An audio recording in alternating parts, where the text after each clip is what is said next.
No se ha hallado en ti quien haga pasar a su hijo o a su hija por fuego, ni quien practique adivinación, ni agorero, ni sortílego, ni hechicero, ni encantador, ni adivino, ni mago, ni quien consulte a los muertos. A pesar de que la palabra de Dios es clara en que un cristiano no debe entremeterse en las prácticas de brujería o hechicería, muchas personas piensan que sí. Muchas personas piensan de que un cristiano puede ser un cristiano y un brujo a la vez, como es el caso del pseudoapóstol Guillermo Maldonado. Este dice que un cristiano verdadero puede hacer hechizos y maldiciones. Veamos lo que dice. Y alguien dice, pero un cristiano, un hombre y una mujer de Dios puede hacer hechizos y maldiciones. Sí, Señor. Sí, Señor. Como cristianos nosotros creemos que esta es una locura. En este video también le vamos a presentar una respuesta del pastor Armando Alducin donde exhorta y reprende esta falsa enseñanza, debido a que no existen cristianos brujos, existen cristianos o no cristianos, hijos de Dios o hijos del diablo. Veamos esta interesante respuesta del pastor Armando Alducin. Ya no se diga de las personas que no son cristianas, pero hay de aquellos que se llaman cristianos que hacen o practican estas cosas. Porque estás, vuelvo a repetir, animando, estás propagando una enfermedad y le estás diciendo a esa persona, realmente la Biblia yo no la creo, creo más lo que tú me vayas a decir del futuro de mi vida que lo que me dice Dios en su santa palabra. Hay una fe que no es real. Hechos capítulo 8. Hay una fe que no es real. En este pasaje de Hechos capítulo 8, versículo 9 al 13, encontramos a un brujo, a un mago. Hechos capítulo 8, versículo del 9 al 13, que dice en el versículo 9 que se llamaba Simón y ejercía la magia, la brujería en aquella ciudad y engañaba a la gente de Samaria haciéndose pasar por algún grande. O sea, yo tengo muchos poderes. A todo el mundo lo estaba oyendo, desde el más pequeño hasta el más grande, y todo el mundo decía, este es el gran poder de Dios. Y le estaban atentos, porque con sus artes mágicas les había engañado mucho tiempo. Pero cuando creyeron a Felipe, que anunciaba el evangelio del reino de Dios, y el nombre de Jesucristo, se bautizaron hombres y mujeres. Y dice la Biblia, también creyó. Y aquí podríamos asumir al leer esto, que Simón el mago se había arrepentido, ¿verdad? También creyó Simón mismo y se bautizó el sinvergüenza todavía. Hasta agua le fueron a echar. Y estaba además con Felipe, comenzó a seguir a los discípulos, viendo las señales y grandes milagros que se hacían estando atónito. O sea, hizo los ritos del cristianismo, ¿verdad? Me levanto, sí creo en Cristo, me echo agua, me bautizo, etcétera, etcétera, y comienzo a asistir a la iglesia. Todo esto lo hizo Simón el mago, pero Dios conoce el corazón. Entonces veamos en este caso, en el versículo del 18 en adelante, dice el versículo 18, cuando vio Simón que por la imposición de las manos de los apóstoles se daba el Espíritu Santo, les ofreció dinero.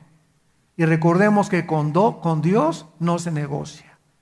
¿Cuántas veces estamos oyendo en la televisión, en mensajes y todo, verdad? Pues haz un pacto con Dios y te va a dar tanto de dinero, o te va a ir bien. O mándame tal dinero y te va a ir bien. Ahora, antes que yo me viniera aquí a México, en la televisión vi a un predicador muy famoso que ahora está vendiendo chales, talides, hebreos, y te dice, cuando tú recibas este talid, si mandas $100, el poder de Dios vendrá sobre tu vida. ¿Saben cómo se llama esto? Se llama brujería. Hay otro que dijo, me voy a quitar, y esto es en la iglesia de las más grandes que hay en Estados Unidos, de personas que son con mucha reputación. Se quitó su saco, muchos dicen, caray, ¿es posible esto? Esto es lo que está pasando. Y la gente se lo está comiendo, lo está tragando, sin distinguir qué es la verdad y la mentira. Se quita el saco este predicador y le dice a una persona, ¿quién cree que el poder de Dios es de mi vida? Yo, y se levanta. A ver, pásele usted para acá, joven, y pasa el muchacho, y se quita el saco el predicador, se lo pone al predicador y le dice, cuando cuentes 3, mi poder te lo voy a transferir a tu vida. 1, 2, 3, y comienza el otro a hacer así, ¿verdad? Parece que traía pulgas dentro de sí. para pantallar de que tenía el Espíritu Santo y comienza a hacerse así y todo el mundo, alabado, y se comienzan a tirar al suelo todos. Eso está pasando en las iglesias y los cristianos, como dice la Biblia, consienten en eso. ¿Por qué? Porque no conocen la palabra de Dios, están siendo engañados. Es al grado al que hemos llegado. Hay una fe, hay un arrepentimiento que no es real, hay una fe que no es real. Este hombre aparentemente quiso seguir a los apóstoles, pero sus motivos eran el dinero. Cuando comenzó a ver que cuando imponía las manos el Espíritu Santo, quiso comprar el don. Y dice el versículo 20, entonces Pedro, y escúchenme esto, predicadores que lo escuchan y pastores que me escuchan por toda Latinoamérica. Escuchen esto aunque no me inviten a su iglesia. Entonces Pedro le dijo, tu dinero perezca contigo porque has pensado que el don de Dios se obtiene con dinero. Cuidado con ustedes, cuidado hombres de Dios, cuidado cristianos, cuando ustedes quieren con dinero comprar algo de Dios. Pedro y Juan en Hechos capítulo 3 llegaron al templo y le dijeron al ciego, no tenemos oro ni plata, mas lo que tenemos te damos. En el nombre de Jesús Nazaret, párate. No le dijeron, haz un pacto con Dios. O te mando este chalito y póntelo arriba y te vas a comenzar a parar. O te mando este pañuelo que está ungido por el Espíritu Santo, por el Padre, por la Virgen del Socorro y la Macarena. Y te lo pones el pañuelito ungido y aquí está a $10 el pañuelito ungido. O mande $25 y les mando esto a través de la brujería. La brujería ha entrado a la iglesia. Pero ¿cómo puede entrar la brujería a la iglesia? Entra de diferentes formas. En Gálatas capítulo 5, Pablo le dice a la iglesia de Galacia, ¿quién os fascinó? Y la palabra fascinar, búscala, es hechizar. Gálatas 5, versículo 1. La iglesia de Galacia estaba hechizada en el legalismo. Hay iglesias tan legalistas, porque siempre se transmite a través del pastor el espíritu de la gente, que comienzan a enseñar, no pongas árbol de Navidad, no pongas esferas, no hagas esto, no hagas el otro, y ya vamos a celebrar el sábado también, y vamos por aquí, por allá, y comienzan con las cosas legalistas, y comienzan a ponerle cargas a la gente, más pesadas que las que pueden poner, y entonces la gente se vuelve legalista, y los espíritus inmundos entran cuando nosotros violamos la palabra de Dios. Ahora está entrando a través del engaño, los falsos milagros, el espíritu de brujería a las iglesias. Dice en Santiago capítulo 2, versículo 17, Santiago 2, 17, la fe, si no tiene obras, es muerta en sí misma. Y vamos a ver las obras de la fe. Y dice el versículo 19, ¿tú crees que Dios es uno? Yo le podría poner aquí, ¿verdad? Si el diablo no es ateo. Una persona me dijo, yo creo en Dios. Le dije, si el diablo no es ateo, el diablo también cree en Dios. El ateísmo no es el problema. La pregunta es, ¿en qué Dios crees tú? ¿Tú crees en Dios? Dice la Biblia, bien haces, también los demonios creen. Y te ganan porque además tiemblan ante Dios. Cuando Jesús entró a la sinagoga en capítulo 4 de Lucas, ¿quiénes fueron los primeros que lo reconocieron en la sinagoga a Jesús? Los demonios. Sabemos quién eres tú, el Hijo de Dios, y vienes a atormentarnos antes de tiempo. Ellos confesaron que Él era el Hijo de Dios, sabían que Él era el Hijo de Dios. Entonces no basta con decir Jesús es el Hijo de Dios y me persino en el nombre del Padre, Hijo y del Espíritu Santo y saco mi estampita de Santadeo. No bastan estas cosas para poder llamarse cristiano.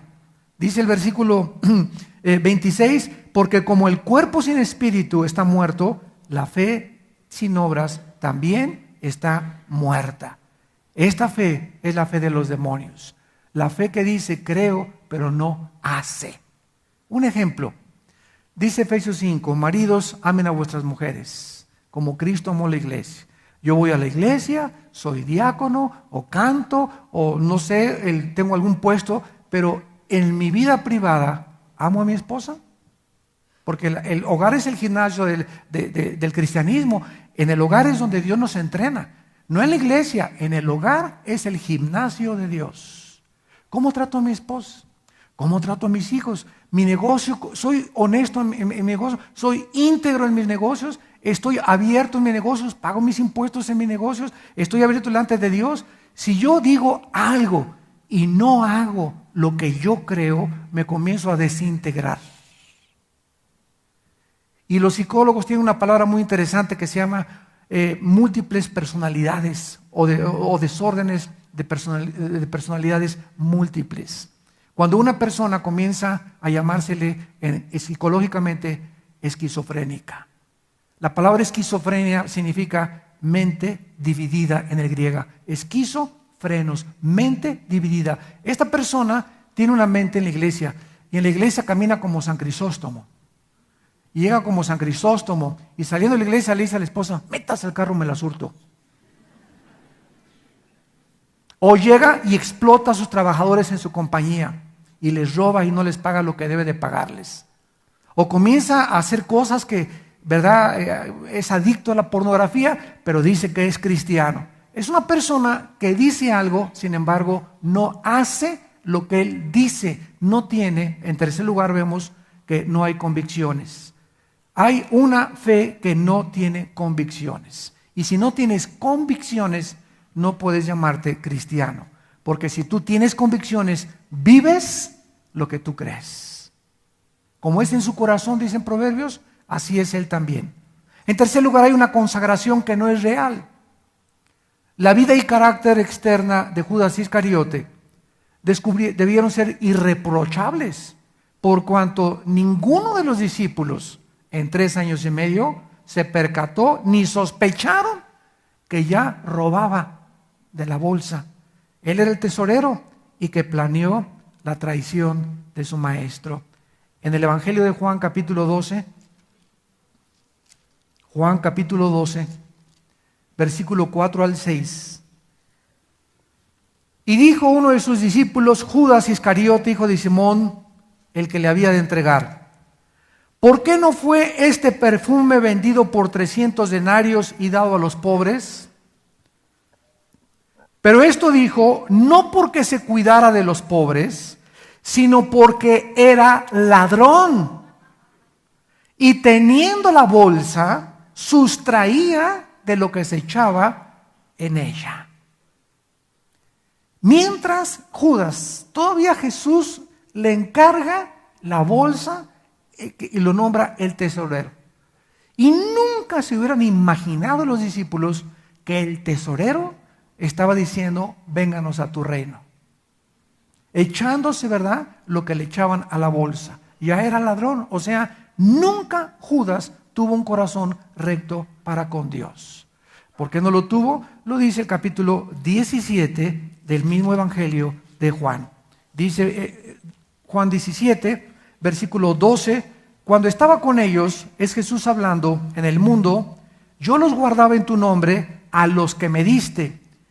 Y yo los guardé y ninguno de ellos se perdió, sino el hijo de perdición, para que la escritura se cumpliera. Judas nunca fue salvo. Dicen 2 de Pedro 2, 24 y 25, les aconteció lo que el perro y lo que al puerco. El perro se regresa a su vómito, cuando el perro vomita lo que se come, se regresa y se come lo que vomitó. Y la puerca la lavas, le echas perfume, Chanel, y el puerquito está todo limpio y huele bonito, y regresa otra vez al lodo de donde fue sacado. ¿Por qué el perro regresa a su vómito y por qué el puerco regresa al lodo? Porque para que el perro deje de comerse lo que volvió, necesita cambiarse su naturaleza. Él es canino, los perros, esa es su naturaleza. Para que el puerco ya no regrese al lodo, necesita convertirse en hipopótamo, en jirafa o en perro, en algún otro animal, porque la naturaleza de los puercos es esa. ¿Y qué es lo que está diciendo el Espíritu Santo? Que la gente que regresa a su vómito, regresan otra vez a hacer las mismas cosas, porque su naturaleza nunca fue cambiada. Nunca recibieron la naturaleza divina de Dios, no fueron salvos, nunca nacieron de nuevo.